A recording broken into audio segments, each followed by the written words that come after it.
Good morning, friends. In my last class, I asked you a question, but only a few turned up with the correct answer. The answer is the word heroine. You know, people generally speak of four basic skills, namely listening, speaking, reading, and writing. Now they have included one more, that is thinking. I thought of giving you an opportunity to think, but most of you did not take it seriously. Don't worry, I will give you chances again. Now, today I would like to do our next topic in grammar, namely the articles in English.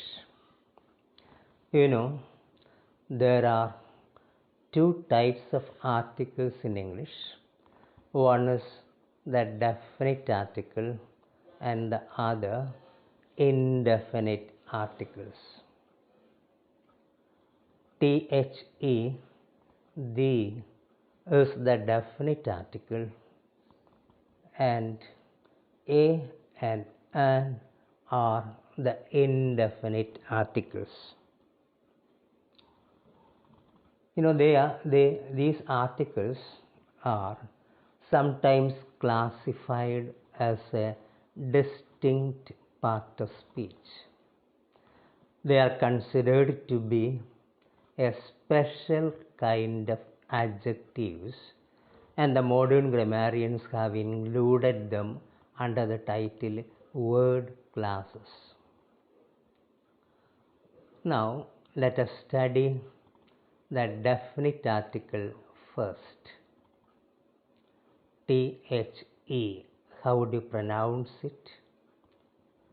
It has different pronunciations. In fact, all the grammatical words have more than one pronunciation. The word in isolation will be pronounced in one way, and when it occurs in a sentence, it will be pronounced in a different way. For example, the is the strong form, the form in isolation, or if there is an emphasis on the word, you have to use the strong form. If somebody asks you which is the definite article in English, you can say the is the definite article in English.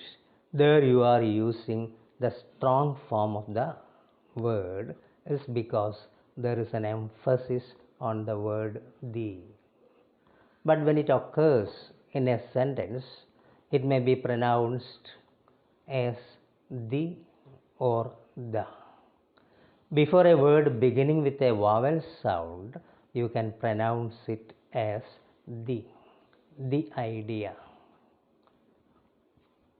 Before a word beginning with a consonant sound, you can pronounce it as the book.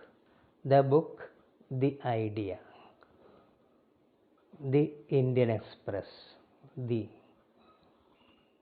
scholar, and so on. Now, this definite article, the, is the abbreviated form of the demonstrative adjectives this, that, these, and those. And it has various uses. Now, we can discuss the different uses of the definite article the. First one, to refer to a particular person, place, or thing. This is the boy who got the first prize. Here you are talking about a particular boy, the boy who got the first prize. Or this is the man whose wife ran away with another man. Here you are talking about a particular man. So also a particular place. This is the hospital where I was born. Or this is the school where I studied. And a particular thing. This is the book that I borrowed from my neighbor. This is the pen which my uncle gave me. So, to refer to a particular person, place, or thing, you have to use the definite article the. Second one, before the names of rivers, seas, oceans, group of islands, group of mountains, etc. For example, you can say the Ganges is a holy river. The Thames is in England.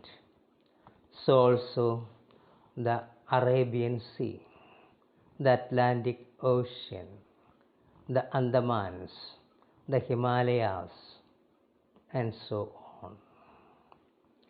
Next one, before the names of certain things which are unique in this world, of which there is only one in the world. They are the words like sun, moon, sky, world, etc.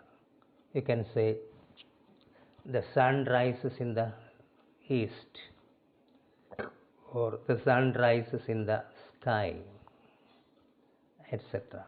Before all such words, you have to use the definite article the. Next one, before the names of certain books, certain religious books. For example, the Bible, the Quran, the Ramayana, the Mahabharata, the Bhagavad Gita, and so on. Next one, before the names of newspapers, the Hindu, the New Indian Express, the Deccan Herald, the Times of India, etc. Before the names of magazines and periodicals, we usually drop the definite article. For example, India Today, Film Fair, etc. Next point, before a proper noun, when it is qualified by an adjective. So you can say the immortal Shakespeare, the great Shivaji. Next point, before the names of trains and ships. For example, the Janasadabdi Express, the Titanic, and so on. Next, before the names of musical instruments.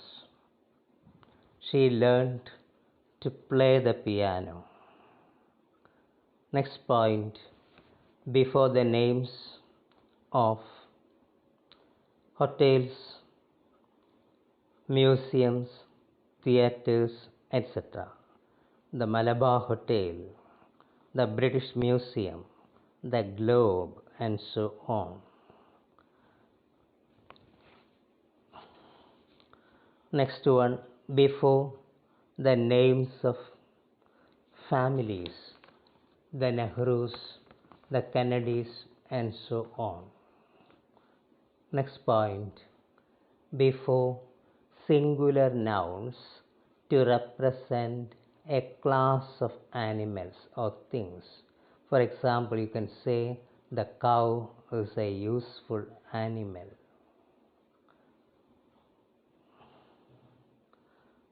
Now, there is one more very important context, that is, before an adjective, when it is used in the sense of a noun.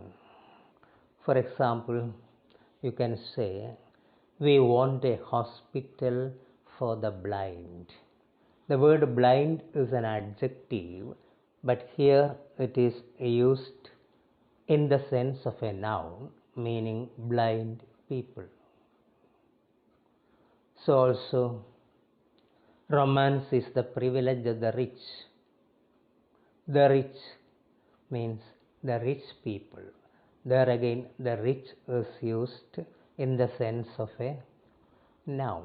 In such cases, before those words, you have to use the definite article the. I think I have covered almost all the important contexts or points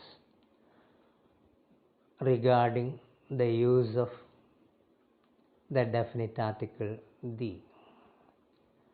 Now, let me say something about the two words wedding and marriage.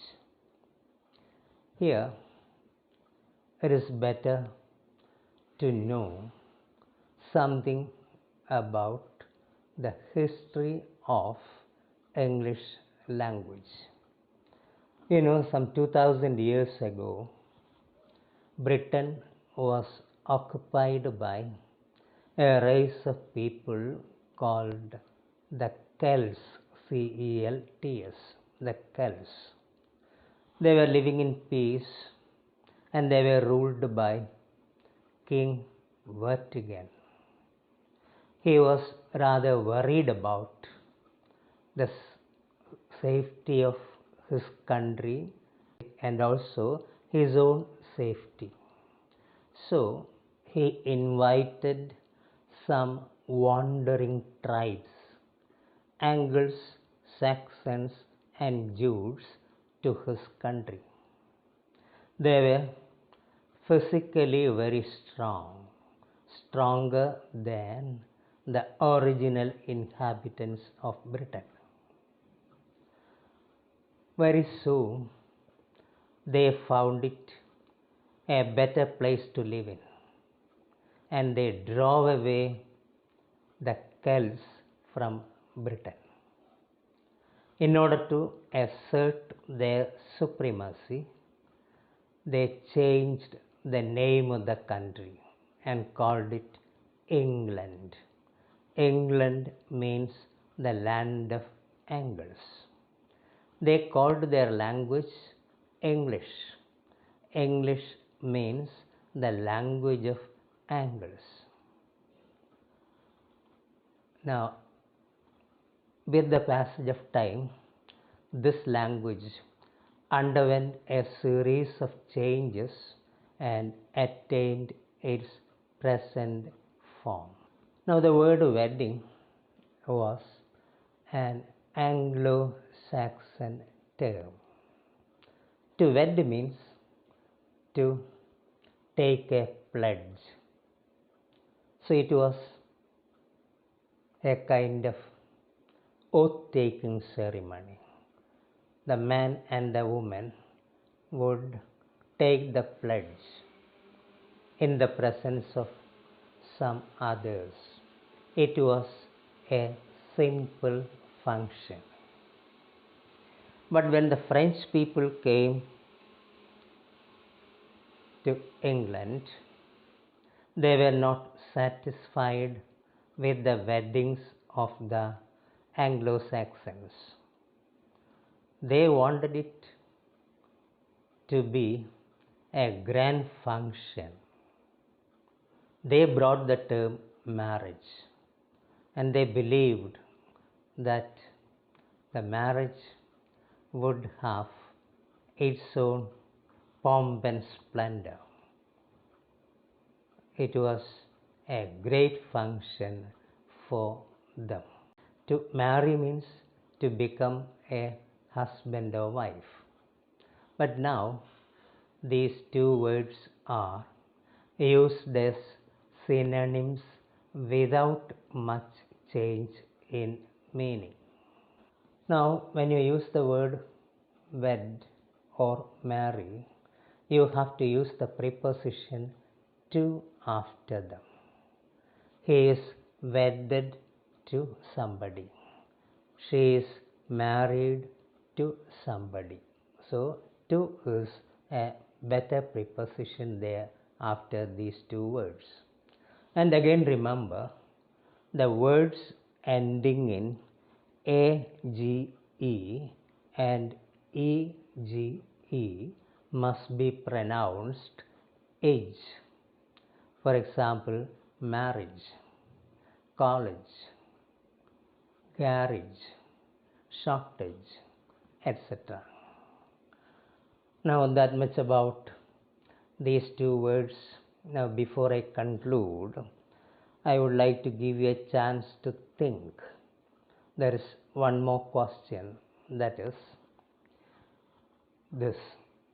There is a word in English having 5 letters, a 5-letter word. If you take out some 4 letters, the pronunciation won't be changed.